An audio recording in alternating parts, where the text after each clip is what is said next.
Bismillahirrahmanirrahim. Assalamualaikum warahmatullahi wabarakatuh.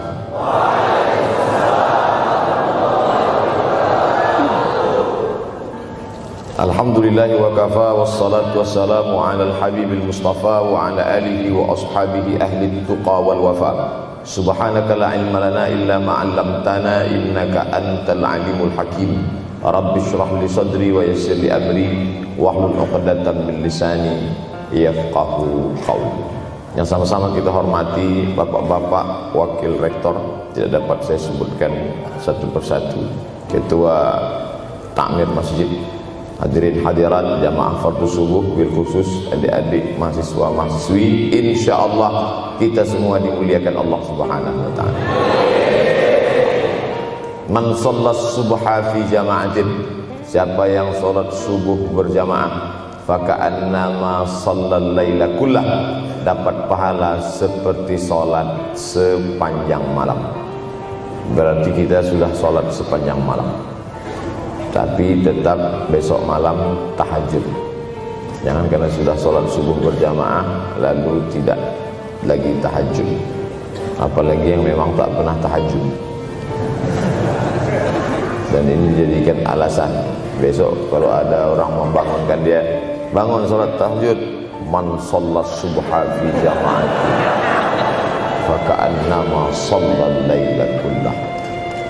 Man shalla subha fi jama'atin, siapa yang salat subuh berjamaah, kana fi zimmatillah. Dalam hadis yang lain, siapa yang salat subuh berjamaah, maka sampai petang sampai malam nanti dia akan mendapatkan zimmatillah, tanggungan. Makna tanggungan, dipelihara, dijaga Allah zahir dan batin. Kalaupun dia mati hari itu, matinya dalam istiqamah dan husnul khatimah. Tapi dalam hadis ini cuma 3 Ustaz. Idza haddatsa kadzaba, bicara dusta, wa idza wa'ada akhlafa, kalau berjanji ingkar, wa idza tumina khana, kalau diberi amanah berkhianat. Dalam hadis lain, kalau sudah dilihat orang salat subuh berjamaah, insyaallah diselamatkan dari nifaq, kemunafikan dalam hatinya. Munafik diambil dari 3 huruf, nafaqa. Nafaq, tanal, terowongan, 2 pintu, ada pintu masuk, ada pintu keluar, punya 2 wajah, berbeda zahir, berbeda batin. Tapi salah satu tanda adalah pada sholat subuh. Mudah-mudahan Allah menyelamatkan kita dari sifat munafik. Makanya perempuan-perempuan kalau mau dapat suami yang selamat dari munafik, inilah dia pasukan sholat subuh ini. Selesaikan aja dulu 8 semester.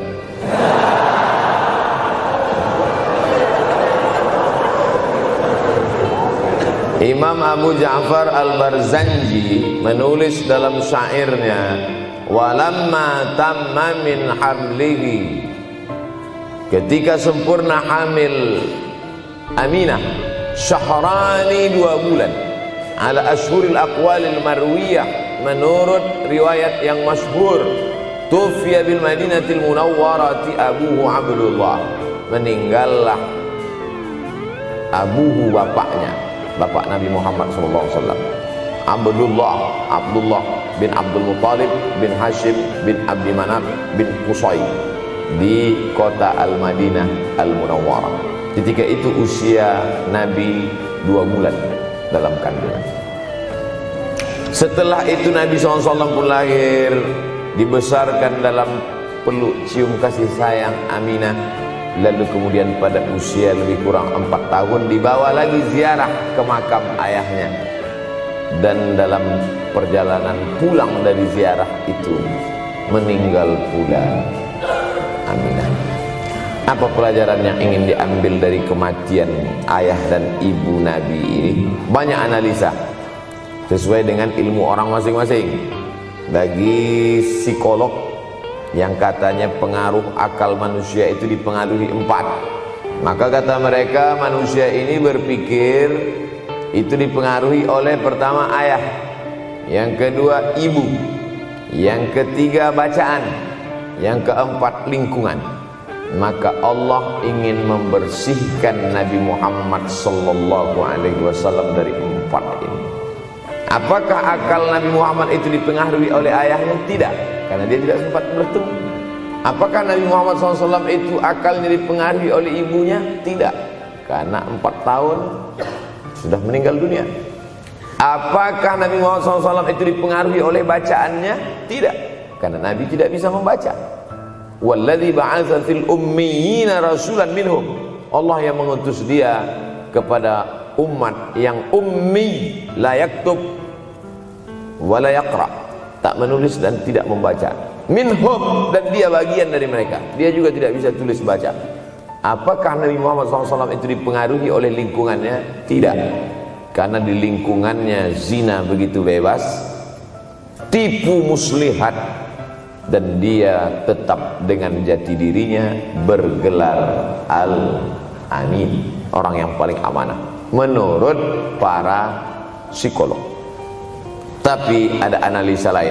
Mengapa ayahnya meninggal ketika dia berusia 2 bulan dalam kandungan, dan belum sempat pula dia mendapatkan kasih sayang seorang ibu? Di situ pula dia meninggal dunia, ibunya saat dia berusia 4 tahun.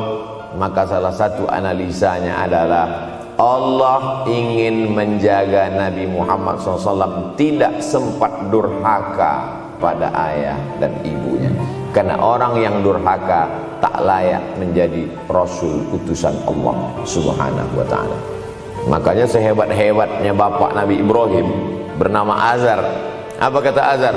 Wa idh qala Ibrahimu li abihi Azara. Ingatlah ketika Ibrahim berkata kepada bapaknya Azar, atattakhidhu asnaman alihah. Mengapa engkau menjadikan berhala ini sebagai Tuhan, wahai bapakku Azar? Apa jawab Azar? La illam tantahi, kalau kau tidak berhenti menceramahi saya, la arjumannaka, aku lempar engkau pakai batu. Wahjurni maliya, tinggalkan aku untuk waktu yang sangat lama. Pergi sana, kata Azar.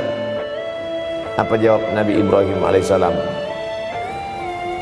Salamun alaika, selamat untukmu wahai ayahku Azar.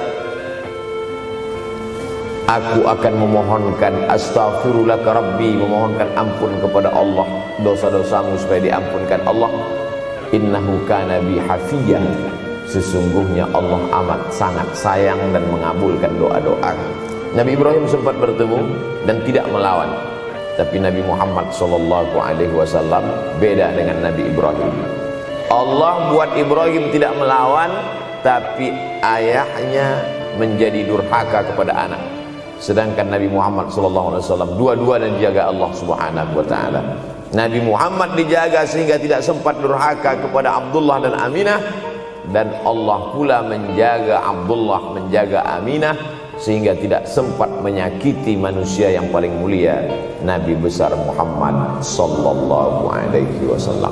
Saya tidak memilah-milih nabi-nabi, karena kita memang tidak boleh la nufarriqu baina ahadim mir rusulih. Kita tidak boleh membeda-bedakan antara satu nabi dengan nabi yang lain. Lalu yang membedakan itu siapa? Allah Subhanahu wa ta'ala. Dari cara panggilnya saja berbeda. Kalau Nabi Adam dipanggil Allah, ya Adam uskun anta wa zawjukal jannah. Nabi Yahya dipanggil Allah, ya Yahya khudhil kitaba biquwwah. Nabi Isa dipanggil Allah, ya Isa inni istafaituka 'alan nas. Tapi Nabi Muhammad SAW, Allah tidak pernah manggil dia ya Muhammad. Allah panggil dia dengan dua sebutan. Pertama, ya ayyuhar rasul balligh, wahai rasul.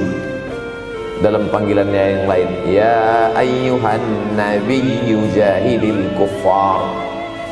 Bukan kita yang membedakan, Allah yang membedakan cara panggilan untuk Muhammad sallallahu alaihi wasallam.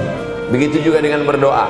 Kalau Nabi Musa alaihissalam, dia yang berdoa, Rabbishrah li sadri, lapangkan dadaku, wa yassirli amri, mudahkan urusanku. Tapi Nabi Muhammad tidak berdoa, Allah langsung memberi. Apa kata Allah? Alam nashrah laka sadrak. Apakah belum kulapangkan dadamu? Wa rafa'na laka dzikrak, kami angkat beban. Alladzi anqadha dhahrak, yang membebani pundak. Belum dia berdoa, sudah dikabulkan Allah, karena janji Allah kepada dia, wala saufa yu'tika rabbuka fatarda. Apapun yang kau mau, akan kuberi. Salah satu penyebab Allah memberi apa yang dimau sebelum meminta adalah kalau tidak pernah durhaka kepada orang tua.